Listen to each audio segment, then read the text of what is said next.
The giant meeting room was filled with worried voices and the sound of nervous clicking from various alien species. Representatives from 12 different worlds sat around a circular table that was bigger than most human houses. The air was thick, with tension and the strange smells of different alien atmospheres mixing together. Commander Jake Peterson sat in the back corner, watching everything unfold. He was the only human in the room, and his plain blue uniform looked simple compared to the fancy robes and metallic suits worn by the other species. Jake had been sitting quietly for 3 hours now, listening to one failed plan after another. The problem was simple to understand but impossible to solve. 3 entire star systems had been attacked by something called the Zephyrian plague ships. These weren't normal enemy ships. They were something much worse. The plague ships came from the empty space between galaxies, and they carried a weapon that could turn whole planets into twisted masses of living nightmare. Ambassador Vel Nash of the Altarian Republic stood up on his 6 legs and spoke in his high-pitched voice. "Honored council members, we must face the facts. My people sent our strongest fleet to stop these plague ships. 47 of our best warships attacked the enemy. Within 6 hours, all of them were gone, not destroyed. Consumed. The plague turned our ships and crews into more of itself." A ripple of fear went through the room. The Altarians had the most powerful space navy in 3 sectors. If their fleet couldn't even scratch the enemy, what hope did anyone else have? The crystalline representative, a being that looked like a walking diamond, spoke next. "Our energy weapons should have been perfect against biological threats. We focused the power of 3 suns into concentrated beams. The plague absorbed our attacks and grew stronger. It fed on our energy like fuel." Jake shifted in his seat and crossed his arms. He had read all the reports. The plague ships weren't really ships at all. They were parts of one massive living thing that stretched across light years of space. When it found a planet with life, it would land and start changing everything. Plants, animals, even the air and water became part of the plague. Within days, entire worlds became extensions of this cosmic horror. The Morphic Unity delegate changed shape nervously, flowing from one form to another as he spoke. "Perhaps we should consider strategic withdrawal. We could evacuate the threatened sectors and establish a quarantine zone. Given enough time, maybe the plague will consume all available resources and die out naturally." "That could take decades," snapped Commander Thresh of the warrior clans. "You're talking about abandoning billions of lives and hundreds of worlds. The plague has already consumed the Kepler system, the Vega colonies, and half of the Centauri sector. Where does it end?" The argument that followed was loud and pointless. The bird-like aviacs suggested using their weather control technology to create system-wide storms. The underwater Aquans wanted to flood entire planets to drown the plague. The robotic Mechanicus proposed converting whole star systems into weapons. Every idea was either impossible, too slow, or had already been tried and failed. Jake watched species that had been enemies for centuries suddenly agree on one thing. They were all completely out of ideas. The most advanced civilizations in the galaxy were sitting around a table making suggestions that sounded more desperate by the minute. "What about poison?" asked the insect-like hive queen. "Surely there must be some chemical compound that could kill this organism." "We tried that," replied the Veltar scientist. "The plague processes toxins and incorporates them into its own biology. We essentially gave it new weapons to use against us." Jake rubbed his forehead and looked at his watch. He had been listening to this circus for hours, and they weren't any closer to a real solution. The worst part was that everyone knew what they were really talking about. They were discussing how to abandon entire civilizations to save their own skins. The Altarian ambassador was speaking again. "We must be realistic. The plague cannot be fought with conventional weapons. It cannot be reasoned with or negotiated with. Our only choice is to establish defensive lines and hope it stops spreading before it reaches our core worlds." "You're talking about giving up 3 star systems," Commander Thresh said angrily. 3 systems with living, breathing people who are counting on us to save them. Better 3 systems than 30, the Altarian replied coldly.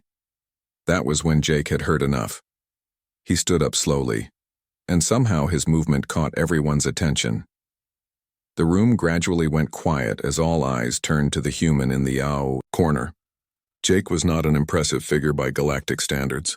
He was average height for a human, with brown hair going gray at the temples and tired eyes that had seen too many meetings like this one. "Fine," Jake said in the same tone humans used when they were done watching other people make a mess of things. "I'll handle this." The reaction was immediate and electric. Every alien in the room went completely still for about 3 seconds. Then chaos erupted. The Altarian ambassador started talking rapidly into his communication device. The crystalline delegate began pulsing with urgent light patterns. The morphic unity representative split into 3 separate beings, each one contacting a different government agency. Within minutes, emergency signals were flying across the galaxy faster than any message in recorded history. The phrase, "the humans are handling it," spread through hyperspace communication networks like wildfire. On 1,000 different worlds, emergency protocols activated automatically. Trade ships changed course and headed for the nearest safe ports. Military fleets that had been preparing to fight the plague suddenly received orders to retreat to defensive positions around their home systems. Civilian populations on worlds near the infected zones were told to prepare for immediate evacuation. The Galactic Stock Exchange crashed and then shut down completely. 3 different species declared martial law.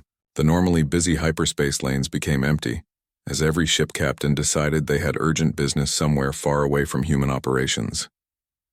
Back in the council chamber, Ambassador Lisa Carter received an emergency message on her personal communicator. She read it twice before believing what she was seeing. "Jake," she said quietly, "I just got word from the Galactic Council headquarters.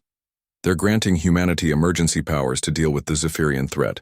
Complete emergency powers, using any means necessary." Jake nodded like this was perfectly normal. "Good, I'll need Admiral Murphy to start loading the ships. Tell him to bring everything." "Everything?" Lisa asked. "Everything." The alien representatives were still frantically contacting their governments when Jake walked toward the exit. As he reached the door, he turned back to address the room one more time. "You might want to clear any ships out of the affected systems. We'll have this cleaned up in a few weeks, but you probably don't want to be nearby when we get started." Then he left, leaving behind a room full of aliens who were all thinking the same thing. When humans said they would handle a problem, the galaxy's first reaction was always to get as far away as possible and hope humanity's solution didn't accidentally destroy something important. The last thing anyone heard before the emergency session was officially adjourned was the Altarian ambassador speaking into his communicator. "Yes, sir. The humans are involved now. I recommend we evacuate everything within 50 light years and pray they don't get creative." Dr. Sam Williams rubbed his tired eyes and stared at the holographic display floating above his desk. He had been studying the Zephyrian plague data for 18 straight hours, and what he was seeing made his head hurt. The science vessel Persistence hummed quietly around him as it traveled through hyperspace toward Earth. Captain Nicole Hayes walked into the laboratory carrying 2 cups of coffee. She handed one to Sam and sat down across from him. "Please tell me you have some good news, because Admiral Murphy is asking some very strange questions about our cargo capacity." Sam took a long drink of coffee and shook his head. "You're not going to like this, Nicole. The Zephyrians aren't using biological weapons. They are biological weapons. These aren't ships carrying some kind of plague. The ships themselves are alive. The whole thing is alive." Nicole studied the holographic images showing the infected star systems. The plague looked like a massive spider web made of living tissue, stretching between planets and moons. "So we're not fighting enemy ships. We're fighting what exactly? One single organism that thinks of itself as an ecosystem. It spreads by converting other ecosystems into parts of itself. Every planet it touches becomes another organ in its body. Every ship it consumes becomes another limb." Sam manipulated the display to show the plague's growth pattern. "Look at this. It's not random destruction. It's organized, planned. This thing is smart." Meanwhile, back on Earth, General Kevin Murphy was having the strangest day of his military career. He stood in the middle of the largest cargo loading facility on the planet, watching teams of workers load the most unusual collection of materials ever assembled for a space mission. "Sir," Lieutenant Amy Foster said, checking her tablet, "we've loaded 40,000 tons of mushroom spores, 1,500 containers of Australian wildlife, and enough industrial chemicals to clean every surface in 3 star systems. Are you sure about this manifest?" General Murphy nodded without taking his eyes off the loading operation. "Foster, when the galaxy asks humans to handle something, we don't use the minimum force necessary. We use whatever force is available, then we multiply it by 10 and add explosives." Amy watched as another team loaded cages containing what appeared to be honey badgers in stasis pods. "Sir, why are we bringing honey badgers to fight a cosmic horror?" "Because, Lieutenant, honey badgers don't care about cosmic horror. They'll fight anything." The alien observers stationed on Earth were sending increasingly confused reports back to their governments. The Galactic Council had expected humans to load their ships with advanced weapons and sophisticated technology. Instead, human cargo vessels were being filled with what looked like a zoo, a chemical plant, and Earth's entire supply of things that could survive in conditions that would kill most other life forms. Ambassador Vel Nash of the Altarian Republic watched through binoculars as humans loaded barrels of something called vinegar onto a warship. "I cannot determine any logical pattern to human preparations," he reported to his superiors. "They appear to be bringing cleaning supplies to a war." Dr. Williams made his breakthrough on the 3rd day of preparations. He burst into the bridge of the Persistence where Captain Hayes was reviewing star charts. "Nicole, I know how to kill this thing, but you're really not going to like it." Captain Hayes looked up from her charts. "Try me, Sam. At this point, I'm ready to listen to any idea that doesn't involve running away." "We don't fight the organism, we give it food poisoning." Nicole stared at him for a long moment. "Sam, please tell me you haven't been awake for 72 hours straight and started hallucinating." "No, listen to me. This organism spreads by consuming other life forms and breaking them down with its own digestive enzymes. It converts complex organic matter into simpler compounds that it can absorb. But here's the thing about Earth biology." Sam pulled up a new display showing molecular structures. "Earth life is chemically incompatible with everything else in the galaxy." "What do you mean incompatible?" "I mean Earth organisms are so different from galactic standard biology that when this plague tries to digest our life forms, it's like trying to eat battery acid. Our proteins are twisted the wrong way. Our DNA uses different base pairs. Even our bacteria produce compounds that are toxic to most galactic life." Captain Hayes sat down slowly. "Are you telling me that Earth life is poisonous to aliens?" "Not exactly poisonous. More like aggressively indigestible. When the Zephyrian organism tries to break down Earth biology, it triggers immune responses that it can't control. Its own digestive system starts attacking itself." Back on Earth, General Murphy received Dr. Williams's report and immediately understood what they needed to do. He gathered his staff in the main briefing room and laid out the plan that would become legend throughout the galaxy. "Ladies and gentlemen, we're not going to fight this thing with weapons, we're going to feed it until it gets sick." Murphy pointed to a star chart showing the infected systems. "Dr. Williams has identified the organism's weak point. It can't process Earth biology without making itself ill." Colonel Jack Roberts raised his hand. "Sir, are we talking about biological warfare?" "No, Colonel. We're talking about aggressive dietary supplementation. We're going to introduce Earth organisms into the plague's ecosystem and let nature take its course." The plan was elegant in its simplicity. Rather than attacking the Zephyrian organism directly, human ships would seed the infected systems with Earth life forms. Not just any Earth life forms, but the most persistent, aggressive, and adaptable species humanity could provide. Dr. Maria Santos, head of the Biological Warfare Division, explained the science to the assembled military leaders. "We're selecting organisms that can survive in vacuum, thrive on radiation, and reproduce faster than the plague can adapt to them. Fungal spores that can grow on metal, bacteria that eat toxic waste, plants that spread like wildfire in hostile environments." General Murphy smiled grimly. "And if the biological approach doesn't work fast enough, we have backup plans. What kind of backup plans? Asked Colonel Roberts. The kind that involve converting several asteroids into kinetic weapons and dropping them on the plague's central nervous system. But let's try the subtle approach first.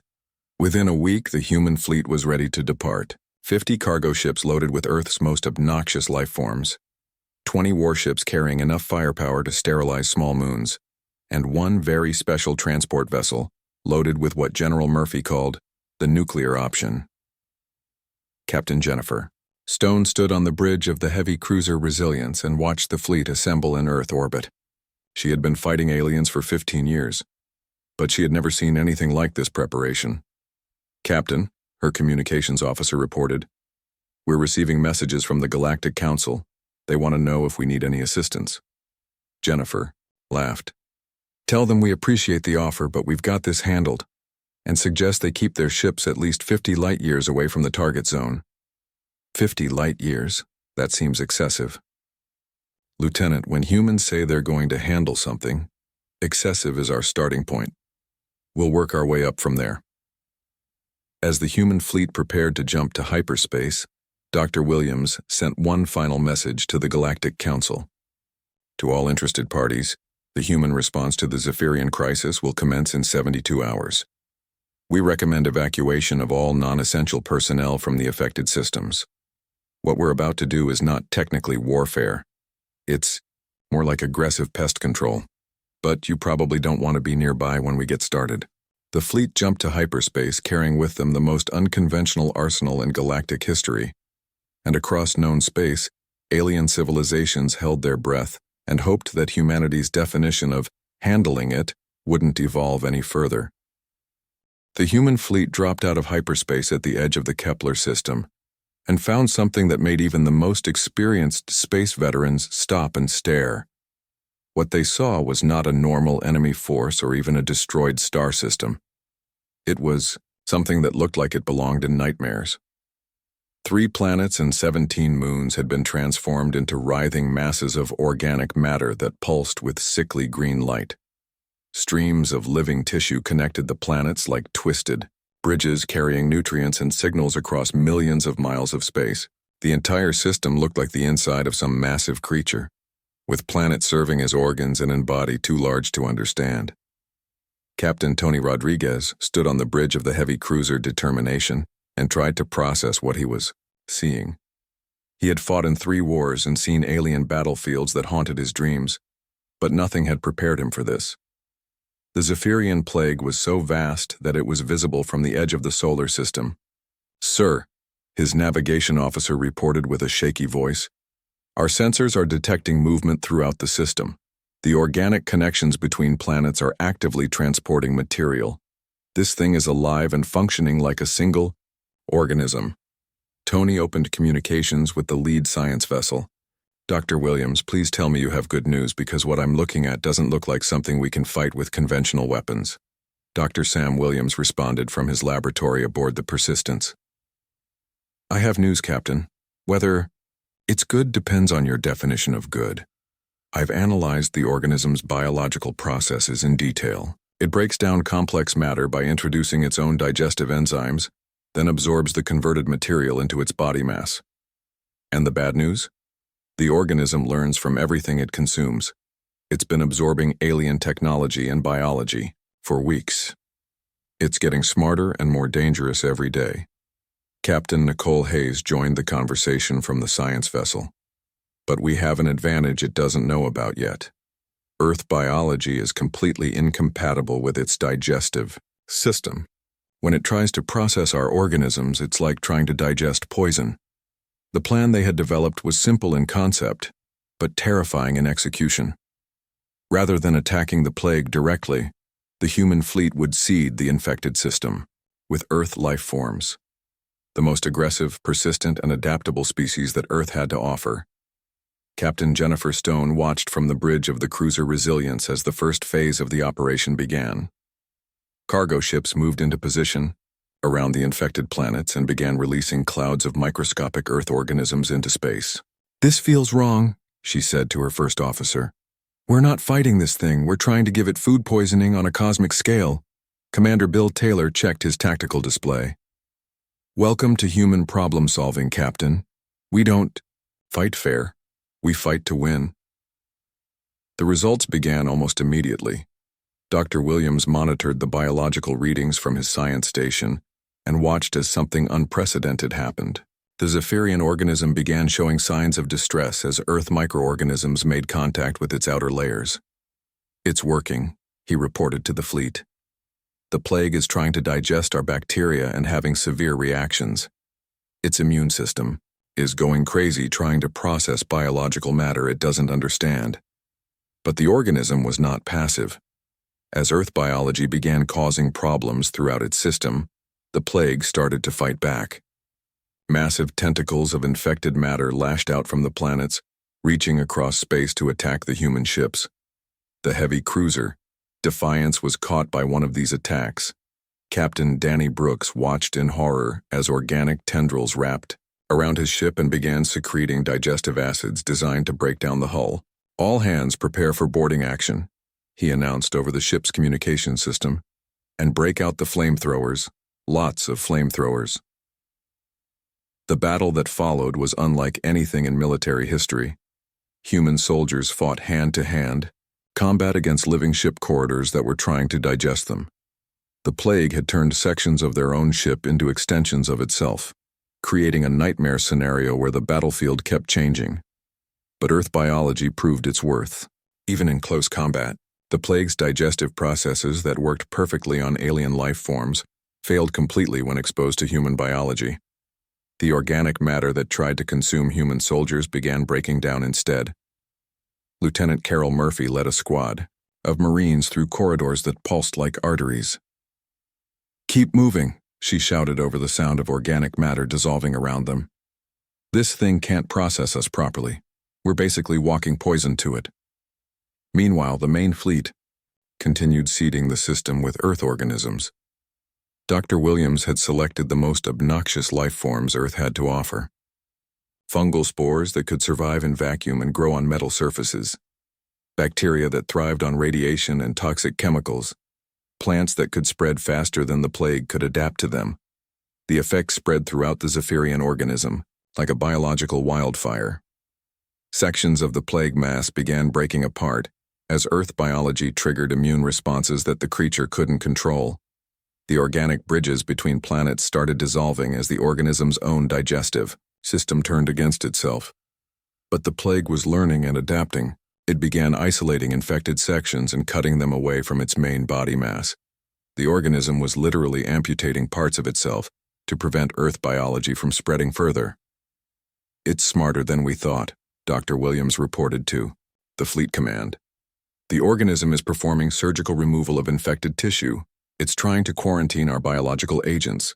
That was when Captain Steve Mason of the transport vessel Stubborn made a decision that would become legend throughout human space. His ship was loaded with Earth's most aggressive biological samples, including several species that were classified as weapons-grade biological hazards. "All ships, this is Mason," he announced over the fleet communication channel. "I'm taking my cargo directly to the source. If this doesn't work, tell my wife the thing about the garage door was totally her fault." Before anyone could stop him, Mason engaged his ship's engines and flew directly toward the center of the plague mass. His destination was what Dr. Williams had identified as the organism's main neural cluster, a planet-sized mass of brain tissue that controlled the entire creature. The Stubborn crashed through layers of organic defenses that tried to stop it. Digestive acids ate at the ship's hull while immune system responses tried to destroy it before it could reach the core. But Mason kept flying, even as his ship began falling apart around him. "Neural cluster in sight," he reported as alarms screamed in his ship's bridge. "Beginning final approach, this is going to be interesting." The transport vessel Stubborn impacted the plague's central nervous system at full speed, releasing its entire cargo of Earth's most dangerous biological agents directly into the creature's brain. The explosion that followed wasn't nuclear or chemical. It was biological. Earth organisms, suddenly released into the heart of the alien entity, triggered a cascade reaction that spread through the entire plague mass faster than its immune system could respond. The Zephyrian organism, which had consumed 3 star systems and resisted the combined military might of 12 alien civilizations, began dying from what was essentially severe food poisoning on a galactic scale. Across the infected system, the plague mass convulsed and writhed as Earth biology overwhelmed its ability to process foreign organic matter. The creature that had seemed unstoppable was being killed by exposure to life forms it simply couldn't digest. The death of the Zephyrian organism was unlike anything the galaxy had ever witnessed. What had taken 3 star systems by force and withstood the combined military might of 12 civilizations was now writhing in what could only be described as cosmic agony. Admiral Chuck Davis stood on the bridge of the battleship Inevitable and watched through the main viewing screen as the massive creature convulsed across light years of space. The organic bridges connecting planets were dissolving. The writhing masses that had been moons were breaking apart and floating dead in space. The sickly green glow that had pulsed through the system for months was fading to black. "Sir," his communications officer reported, "we're receiving distress signals from the organism. It appears to be trying to communicate with us." Chuck raised an eyebrow. "What's it saying?" "Near as we can translate, sir, it's asking us to stop. It's also making sounds that our computers are interpreting as severe gastric distress." The Admiral nodded grimly. "Tell it we're fresh out of antacid. Continue the biological seeding operations until we're sure it's completely dead." Dr. Sam Williams monitored the organism's death from his laboratory aboard the Persistence. His screen showed biological readings that defied easy explanation. "The cascade reaction is spreading faster than the creature's immune system can respond," he reported to the fleet. "Earth organisms are essentially dissolving its nervous system from the inside out." Captain Nicole Hayes joined him at the monitoring station. "How long until we know it's really dead?" "Hard to say. This thing is so big that parts of it might keep functioning for days after the central nervous system shuts down. But the main threat is over. It can't coordinate attacks or spread to new systems anymore." The cleanup operation that followed was massive in scope. Human ships spent weeks making sure every piece of infected organic matter was properly destroyed. They couldn't risk leaving any part of the organism alive to potentially regenerate or spread to other systems. Captain Jennifer Stone led the cleanup operations in the former Kepler system. Her ship, the Resilience, worked alongside dozens of other vessels to catalog and destroy the remains of what had once been a cosmic horror. "It's strange," she said to her first officer, as they watched cleanup crews vaporize chunks of dead plague matter. "A few weeks ago, this thing was the most dangerous force in the galaxy.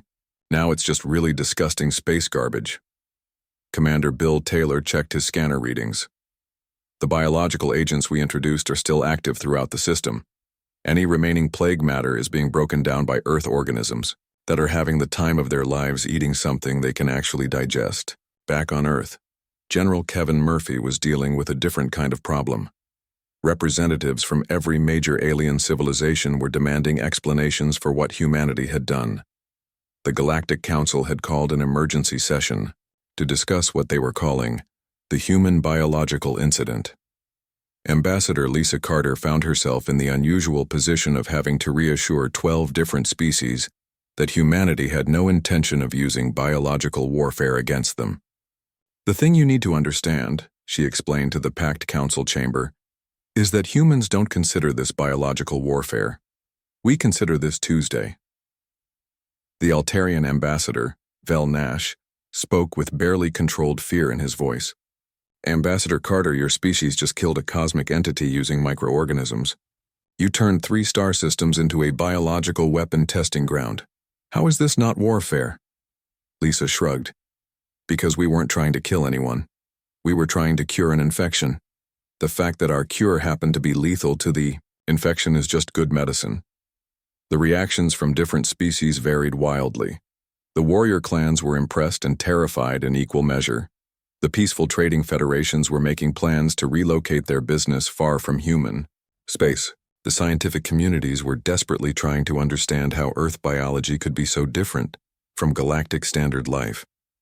Dr. Williams, now heading the newly created Galactic Department of Biological Containment, kept a sign on his office door that became famous throughout known space. It read, "Earth biology. It's not a war crime if nobody else thought of it first."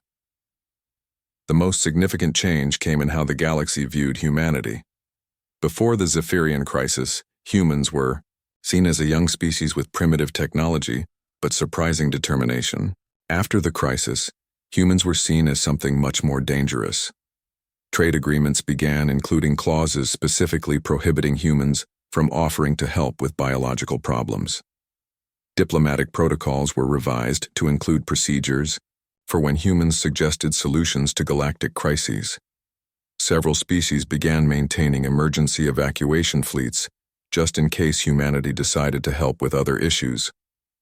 The Crystalline Collective established a new government department called the Human Activity Monitoring Bureau. Their job was to track what humans were doing and warn other species if humanity started showing interest in their problems.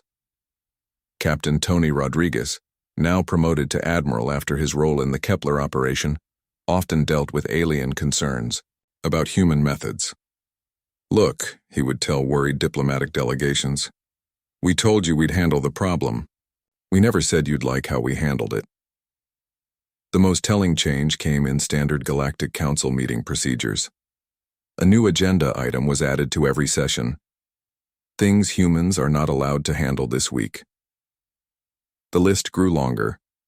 Every month as more species realized the implications of human problem-solving methods. The Morphic Unity filed a formal complaint about human biological agents that had accidentally contaminated a trade route and turned an asteroid field into what they described as a floating garden of extremely aggressive Earth plants. The plants were harmless but impossible to remove and were spreading to nearby systems. The Aquan Federation requested that humans stop sending helpful care packages to worlds recovering from natural disasters. The packages contained Earth organisms, designed to speed up ecological recovery, but they worked too well. Several planets now had ecosystems that were more Earth-like than their original environments. Even Captain Steve Mason became a legend, though he didn't live to see it. The pilot who had flown the Stubborn directly into the plague's brain became the subject of songs, stories, and at least 3 different alien religions that worshipped him as a divine figure of destruction. His wife, when interviewed by Galactic News Services, was quoted as saying, "Steve always said he'd go out doing something stupid and heroic. I just wish he'd fix that garage door first like I asked him to." The galaxy learned a fundamental lesson from the Zephyrian crisis. When humans offered to handle a problem, it wasn't a threat or a boast. It was a warning. Because humanity's approach to problem-solving invariably involved taking whatever force seemed reasonable, multiplying it by 10, adding fire, and then finding the most creative possible way to apply the result. Admiral Davis, in his final report to the Galactic Council, summed up the human perspective. "You had a problem that was consuming star systems and killing billions of people. We fixed it. The fact that our solution involved weaponizing mushroom spores and giving a cosmic horror fatal food poisoning is just evidence that we take our responsibilities seriously." The aftermath of the Zephyrian incident fundamentally changed humanity's place in the galaxy. They were no longer seen as a young species learning to navigate galactic politics. They were now viewed as a force of nature that should be pointed at problems very carefully, and then everyone should get out of the way. And that's why, when humans say, "Fine, I'll handle this," the galaxy's first response is always the same. Lock down everything, evacuate the area, and pray that humanity's definition of handling it doesn't evolve any further.